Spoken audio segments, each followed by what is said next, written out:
সুনামগঞ্জে গভীর রাতে কবর খুঁড়ে রহস্যজনক সাধনা করার অভিযোগে এক তরুণীকে ঘিরে এলাকায় ব্যাপক চাঞ্চল্যের সৃষ্টি হয়েছে। স্থানীয়রা জানায়, একটি ঘরে কবর খুঁড়ে বিভিন্ন ধরনের সামগ্রী নিয়ে সনাতন ধর্মাবলম্বী এক তরুণীকে সাধনা করতে দেখে পুলিশে খবর দেওয়া হয়। পরে পুলিশ ঘটনাস্থলে পৌঁছে পরিস্থিতি নিয়ন্ত্রণে নেয়। তবে ওই তরুণীর বাবা বলছেন, নারায়ণ তপস্যা করার জন্যই তার মেয়েকে কবর খুঁড়ে সাধনা করতে দিয়েছেন।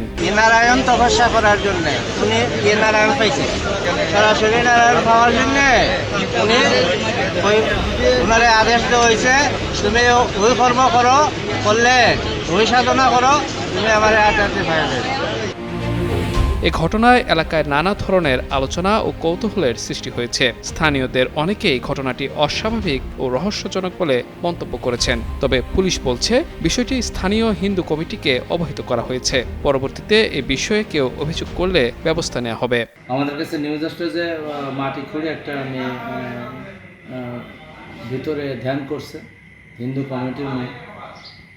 পরবর্তীতে ওখানে যারা হিন্দু নেতৃবৃন্দ আছে তাদেরকেও সাথে নিলাম, ওখানে যারা মুসলমান আছে তাদেরকে সাথে নিলাম, যাতে ওখানে কোনো মব সৃষ্টি না হয়। পরবর্তীতে তার পিতার সাথে কথা বললাম এবং আমি ঘটনাস্থলে গেলাম। যাওয়ার পরে দেখলাম যে মেয়েটা যেভাবে শুনছে আসলে সেভাবে আছে। তবে মেয়েটা যেখানে বসা আছে সেখানে একটা বড় অংশ উপরে খোলা এবং ভিতরে তাদের ধর্মীয় যে অনুশাসনগুলো আছে এগুলো দিয়ে তারা ধ্যানে আছে।